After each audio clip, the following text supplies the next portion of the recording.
Hello అండి, welcome back to Meghaneshwar recipes and vlogs.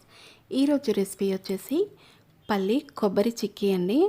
So ఇదైతే చాలా హెల్దీ అండ్ చాలా టేస్టీ చిక్కీస్ అండి. తప్పకుండా ట్రై చేయండి.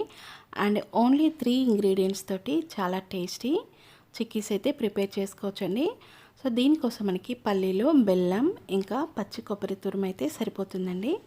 సో ఇంట్లో పచ్చి కొబ్బరి ఎక్కువగా ఉన్నప్పుడు ఇలా చిక్కీస్లా చేసుకుంటే పిల్లలు కూడా చాలా ఇష్టంగా తింటారు అండ్ హెల్దీ కూడా అండి. సో తప్పకుండా ట్రై చేయండి. అండ్ దీనికోసం మనకి ఒక 1/2 కప్పు పల్లీలు తీసుకోవాలండి. అండ్ దీన్ని డ్రై రోస్ట్ చేసుకోవాలండి సిమ్లో పెట్టుకొని.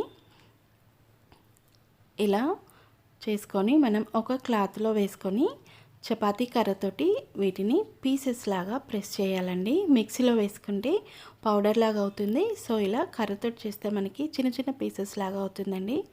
సో ఇది ఇలా పక్కన పెట్టుకొని 3/4 కప్పు బెల్లం తీసుకొని మనం పాకం పట్టుకోవాలండి.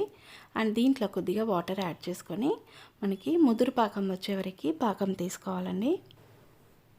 అండ్ ఇది కొద్దిగా పాకం వచ్చాక దీంట్లో కొద్దిగా ఇలాచీ పౌడర్ యాడ్ చేసుకోవాలండి.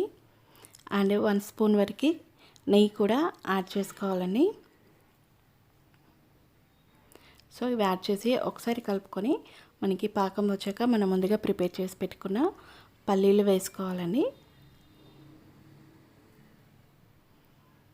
సో పల్లీలు వేసుకొని ఒకసారి కలిపేసి అండ్ పచ్చి కొబ్బరి తురుము కూడా వేసుకొని మంచిగా మిక్స్ చేసుకోవాలండి. సో ఇవన్నీ ఒకసారి మంచిగా మిక్స్ చేసుకొని ఒక ప్లేట్కి ముందుగానే నెయ్యి రాసి పెట్టుకొని ఈ కొబ్బరి పల్లి మిక్చర్ని ఈ ప్లేట్లోకి తీసుకోవాలండి. మొత్తం ఈవెన్గా స్ప్రెడ్ చేసుకొని కంప్లీట్గా చల్లగా అయ్యే వరకు పక్కన పెట్టుకోవాలండి. మనకి మొత్తం చల్లగా అయిపోక పీసెస్ కట్ చేసుకోవడానికి మంచిగా వస్తుందండి. సో ఇప్పుడైతే కంప్లీట్గా చల్లగా అయిపోయింది. మనం దీన్ని పీసెస్లా కట్ చేసుకొని సర్వ్ చేసుకుంటే మనకి ఎంతో టేస్టీ చిక్కీస్ అయితే రెడీ అయిపోయినాయండి. సో చల్లగా అయిపోయాక మనకి మంచిగా పీసెస్ లాగా అయితే వస్తుందండి ఇలా. సో ఫైనల్గా అయితే మన ఎంతో టేస్టీ అండి హెల్దీ పల్లి కొబ్బరి చిక్కీస్ అయితే రెడీ అయిపోయిందండి.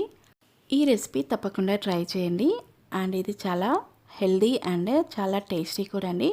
అండ్ పిల్లలకు కూడా చాలా బాగా నచ్చుతుంది. తప్పకుండా ట్రై చేయండి. సో మనకి కంప్లీట్గా కూల్ అయిపోయాక మనకి పీసెస్ అయితే ఇలా గట్టిగా వస్తాయండి. అండ్ టేస్ట్ అయితే చాలా బాగుంది. అండ్ ఈ రెసిపీ మీకు నచ్చితే please like my video and share and please subscribe to my channel అండి. And thank you for watching. ఇలాంటి మంచి మంచి రెసిపీస్ కోసం ప్లీజ్ నా ఛానల్ని తప్పకుండా సబ్స్క్రైబ్ చేసుకోండి. Thank you for watching.